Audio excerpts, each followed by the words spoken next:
welcome you in India's best learning platform, Upcoming IAS, and today we are going to discuss about the CSAT based strategy for prelims 2023. And students, it is the most requested video from all of you. So ये थोड़ी lengthy video हो सकती है, तो आप इसे end तक देखना. So we will talk about the CSAT and about its failure. तो students, काफ़ी बार क्या होता है और आप देखा जा रहा है कि जो सीसेट का लेवल है वो काफ़ी इंक्रीज होता जा रहा है और बहुत सारे स्टूडेंट्स का जीएस बहुत अच्छा होता है, उन्होंने जीएस में बहुत अच्छा स्कोर किया होता है, स्टिल उनका सीसेट क्लियर नहीं होता. सीसेट की वजह से उनका एग्जाम रह जाता है. सो हमें अपनी मिस्टेक्स एनालिसिस करनी है, देखना है कि हमारे फेलियर का रीज़न क्या है और फिर उस पर वर्क करना है. तो फेलियर्स के रीजंस इन चारों में से हो सकते हैं. या तो आपकी प्रिपरेशन इनफ नहीं है, काफ़ी नहीं है, या फिर आपने सही तरीके से प्रिपरेशन नहीं करी है, कोई प्रॉपर स्ट्रैटेजी नहीं थी आपकी, या फिर आपको अपनी प्रैक्टिस और ज़्यादा इंप्रूव करने की ज़रूरत है क्योंकि आपने अपनी प्रैक्टिस सही तरीके से नहीं करी थी जिस डायरेक्शन में होनी चाहिए थी. तो सबसे पहले अगर हम नॉट इनफ प्रिपरेशन वाले पॉइंट के बारे में बात करें तो स्टूडेंट्स मोस्टली लोग क्या करते हैं कि वो ना सीसैट को समझते हैं कि यार ये सिर्फ और सिर्फ क्वालिफाइंग ही तो है, हम इसे कर लेंगे. और वो मोस्टली फिर क्या करते हैं कि एक दिन में जैसे वो अगर 2 सब्जेक्ट्स पढ़ रहे हैं उसके अलावा वो सोचते हैं कि तीसरी सब्जेक्ट को हम सीसैट उठाएंगे और उसे एक दिन में 1 घंटा देंगे सीसैट को और हमारा काम चल जाएगा क्योंकि सिर्फ और सिर्फ क्वालिफाइंग ही तो है और अगर डेली 1-1 घंटा करके पढ़ेंगे तो काफ़ी कवर कर लेंगे. वो लोग ये सोचते हैं क्योंकि उसके साथ वो बाकी 2 जीएस के सब्जेक्ट्स पर भी ध्यान दे रहे होते हैं इसीलिए. या फिर मोस्टली मैंने ये अंडरस्टैंडिंग लोगों की देखी थी कि वो सोचते हैं कि जब आपका फ्री टाइम हो ना, फिर आपको कुछ पढ़ने का मन ना कर रहा हो या फिर आपका माइंड बहुत ज़्यादा एग्जॉस्ट हो चुका हो तो आप सीसैट की प्रैक्टिस कर लो क्योंकि मैथ्स होती है, रीजनिंग होती है, तो सॉल्व करने में उतनी ज़्यादा बोरियत नहीं होती है, फिर उतना ज़्यादा माइंड एग्जॉस्ट नहीं होता. यही स्टूडेंट्स जो मोस्ट ऑफ द स्टूडेंट्स हैं वो उनको यही चीज़ प्रॉब्लमैटिक है, यही चीज़ से वो मात खा जाते हैं क्योंकि इसे भी आपको एक अलग सब्जेक्ट की तरह ट्रीट करना है, इसको भी आपको बाकी सब्जेक्ट्स की तरह टाइम देना है.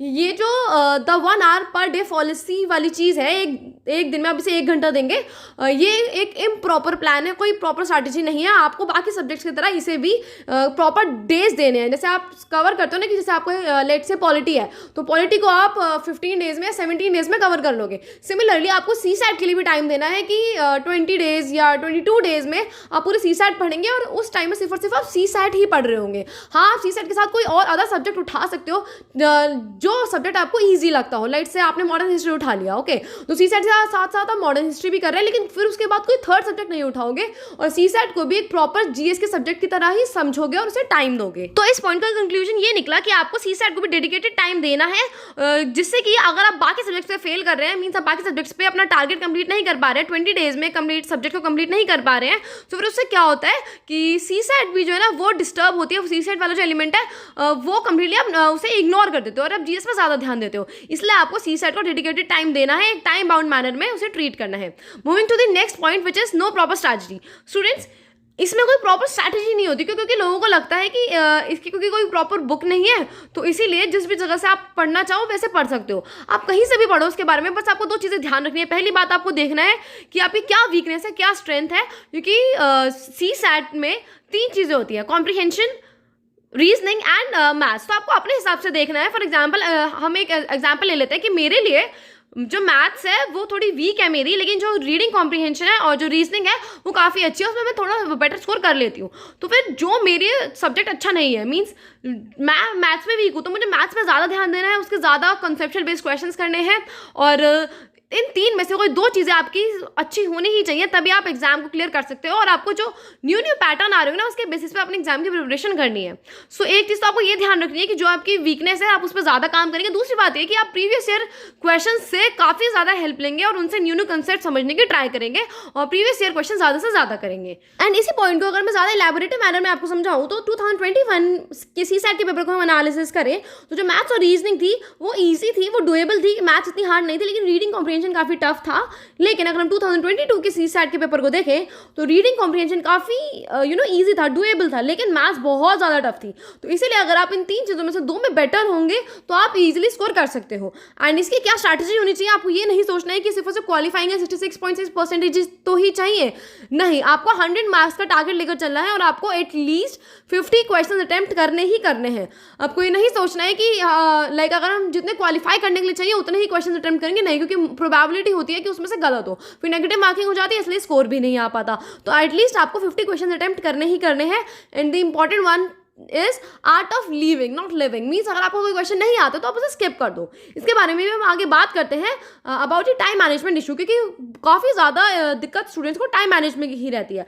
सपोज ये हमने एक प्रीवियस ईयर क्वेश्चन लिया है, इसमें होता क्या है कि जैसे आपने इसे पढ़ा और लेकिन आपको इसे टफ लग रहा है, तो आप इसे क्या करेंगे, आप इसे दोबारा पढ़ेंगे और आप इसे सॉल्व करने की ट्राई करेंगे, और अल्टीमेटली आंसर क्या होता है कि आंसर आपको आता नहीं है, ऑप्शन में से वो आंसर होता नहीं है। सो आपका सारा का सारा टाइम वेस्ट हुआ। ओके, और इससे बेटर अगर आप कोई और क्वेश्चन करते जो इजी था या फिर जो मॉडरेट लेवल का था, आप उसे अटेम्प्ट भी कर सकते थे। यहीं पे ही टाइम मैनेजमेंट की दिक्कत आ जाती है, क्योंकि अगर आपने इसे एक बार पढ़ा और एक बार पढ़ के आपको टफ लगा, स्टूडेंट्स टफ की डेफिनेशन यहाँ पे क्या होगी कि मीन्स अगर आपको इस क्वेश्चन को सॉल्व करने के लिए 2 या 2.5 मिनट से ज़्यादा लग रहे हैं तो आप इसे छोड़ दो, अभी मत करो। और फिर भी लेकिन अगर आप उस क्वेश्चन पे लगे हुए तो आप अपना टाइम वेस्ट कर रहे हैं। इसीलिए ही अगर आप एक बार पढ़ने के बाद आपको टफ लग रहा है तो कोई प्रॉब्लम नहीं है, आप उसे छोड़ सकते हैं, क्योंकि ये आपको सारे के सारे क्वेश्चन अटेम्प्ट नहीं करने हैं, आपको मास्टर नहीं बनना है सीसैट का। एंड आप इस चीज़ को एनालिसिस कैसे करोगे कि कौन सा क्वेश्चन टफ है, कैसा कौन सा क्वेश्चन ईजी है, तो उसके लिए राउंड्स अप्रोच होती है। जैसे आप जीएस का एग्जाम्पल लेते हो तो आप जीएस में करते हो ना, पहली बारी में आप सारे ईजी क्वेश्चन करते हो, सेकंड बारी में आप उन क्वेश्चन को मार्क कर देते हो कि आप बाद में करोगे जिन क्वेश्चन में आपको कन्फ्यूजन होती है, जिन क्वेश्चन के आपको 2 ऑप्शन करेक्ट लग रहे होते हैं। एंड थर्ड राउंड में आप क्या करते हो, जो बहुत ज़्यादा डिफिकल्ट क्वेश्चन होते हैं जिनके बारे में आप बिल्कुल भी नहीं जानते, उनको आप सॉल्व करने की कोशिश करते हो। ओके, ऐसे आप जीएस में करते हो। तो सिमिलरली आपको यहाँ पे भी 3 राउंड अप्रोच आपको लगानी है। फर्स्ट राउंड में क्या होगा कि आपको 1 घंटे में जो भी आपको 25 क्वेश्चन इजी लगते हैं आप उनको कर लो, क्योंकि याद रखो आपको 50 क्वेश्चंस करने हैं। तो आपने अगर 25 इजी क्वेश्चंस कर लिए, फिर आपके पास 25 क्वेश्चन बचते हैं, उसमें आप डुएबल क्वेश्चन भी कर सकते हो, डिफिकल्ट क्वेश्चन भी कर सकते हो। लेकिन फर्स्ट राउंड में जब आपने इजी क्वेश्चंस कर लिए, इजी क्वेश्चंस वो होते हैं जो लेस देन 2 मिनट्स में सॉल्व हो जाए। उसके बाद जो बाकी टाइम बचा उसमें आप क्या देखोगे कि ऐसे क्वेश्चन जो डिफिकल्ट है लेकिन वो डुएबल है, आप सॉल्व कर सकते हो, उसको पढ़ के आपको लग रहा है कि आपने इस टाइप का क्वेश्चन कोई सॉल्व किया हुआ है, सो आप उसको क्या करो, स्टार मार्क कर लो और बाद में 1 घंटे बाद आप उसे देखना। लेकिन क्वेश्चन पढ़ने के बाद अगर आपको ऐसा लगता है कि काफी ज्यादा डिफिकल्ट है और आप इसके बारे में कुछ नहीं जानते, तो आप उसे सॉल्व करने की ट्राई करो ही मत, उसे कंप्लीटली छोड़ दो और उस पर क्रॉस मार्क कर दो क्वेश्चन पेपर में कि इस क्वेश्चन को आप बाद में देखोगे ही नहीं।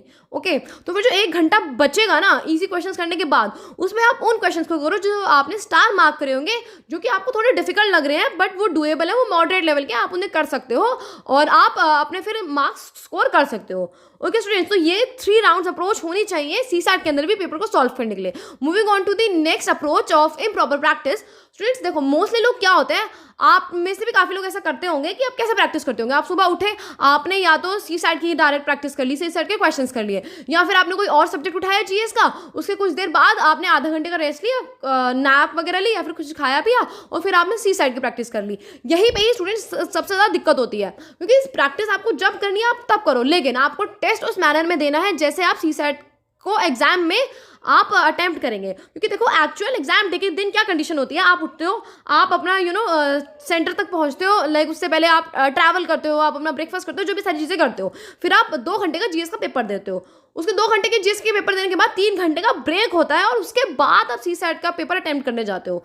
तो इतने तक ना बंदा के माइंड बहुत ज़्यादा एग्जॉस्ट हो चुका होता है, और जो 3 घंटे का ब्रेक आपको मिला होता है ना जीएस के पेपर के बाद, मोस्टली उसमें क्या करते हो आप, या तो आप अपने मतलब आप या लंच वगैरह करोगे या फिर स्ट्रेस ले रहे होते हो, आप ट्राई करते हो देखने की कि कौन से जो जीएस के पेपर है उसमें से कौन से क्वेश्चन है जो गलत है, या फिर आप डिस्कस करने लगते हो, क्योंकि काफ़ी ज़्यादा ऐसा देखा जाता है कि एग्जाम हॉल के बाहर स्टूडेंट्स डिस्कस कर रहे हैं। तो यही चीज़ है, इसका केवल और केवल एकमात्र यही सोल्यूशन है कि आप उसके बारे में बिल्कुल भी डिस्कस मत करो, क्योंकि उन 3 घंटे में आपको अपने माइंड को शांत रखना है, काम करना है, जिससे कि 3 घंटे बाद वो प्रॉपर अच्छे से वर्क करे। क्योंकि जो आपकी माइंड की भी ना एक लेवल होता है, पोटेंशियल होता है कि उस लेवल तक जाने के बाद कोई चीज़ आप बहुत ज़्यादा अचीव नहीं कर सकते, फिर उसे रेस्ट चाहिए, आप उसे थोड़ी देर शांत रहने दो, जिससे कि आप अपने एग्जाम में फिर अच्छे से आप सीसैट को अटेम्प्ट कर सको। ओके, सो सिमिलरली आपको यही करना है, आपको पहले जीएस का पेपर देना है, मतलब जीएस का एक टेस्ट पेपर देना है, उसके बाद आपको सीसैट का पेपर अटेम्प्ट करना है 3 घंटे बाद। इससे आपकी वैसे ही प्रैक्टिस होगी जैसे आप एग्जाम डे के दिन कंडीशन होती है। और उन 3 घंटे में आप क्या करोगे, कोई भी चीज़ आप इससे डिस्कस नहीं करोगे, जीएस के पेपर से रिलेटेड जो भी आप पेपर देकर आ रहे हो उसको। So students, this is what 3R game strategy which we talked about in first session. ठीक है, फर्स्ट लाइन में जिसके बारे में मैंने बात करती हूँ वो यही था कि आप ऑलरेडी इतने ज़्यादा टायर्ड हो अपना जीएस एग्जाम देके, और फिर उसके बाद अब दोबारा आप जीएस की जीएस पेपर के बारे में बात करने लगोगे, अपने आंसर्स चेक करने लगोगे, तो इसीलिए ही क्या होता है कि आपका माइंड और ज़्यादा स्ट्रेसफुल हो जाता है कि यार ये क्वेश्चन मैंने अटेम्प्ट किया, ये भी गलत, इससे अच्छा तो मुझे इसे करना ही नहीं चाहिए था, इसे छोड़ देना चाहिए था। मीन्स आपको जो माइंड है ना वो बायस हो जाता है, और इसीलिए फिर आप जब 3 घंटे बाद जब आप सी सेट का पेपर अटेम्प्ट करते हैं तो ऑलरेडी माइंड में सिर्फ और सिर्फ फेलियर्स है, तो वो उसी तरह से वर्क करेगा।